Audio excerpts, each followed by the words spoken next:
News this morning. Time now is 5:52. You know, our Tennessee Titans are real-life heroes, even more so for what some of them do away from the field.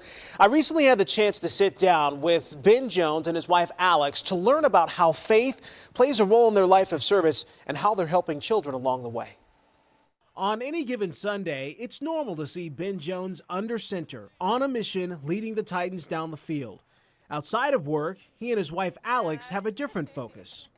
It's always been bigger than us, you know, we're just a small piece of the puzzle. It all starts with faith. If you're not living right, you're not putting your faith in the right thing, everything else is going to go to shambles. The Jones mission provides resources for underprivileged children in Nashville and gives them a chance to succeed.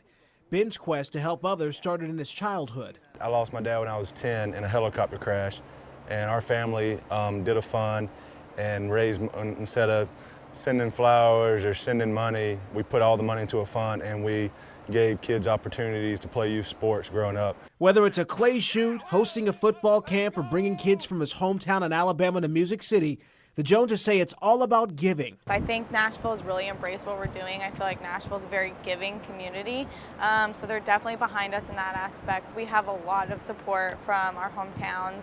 So I'm able to tell my story to kids, is that going back to my high school and doing free football camps for the kids. They add it comes down to three things: football, faith, and family, and not necessarily in that order. If I don't have my family and I'm broken, definitely football, because it's not forever, and those other two things are forever.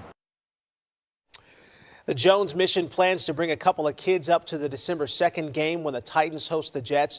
Also want to mention they are hosting another clay shoot in 2019, and they are always looking for more people to get involved and participate. And if you'd like to, you can visit their website, thejonesmission.org.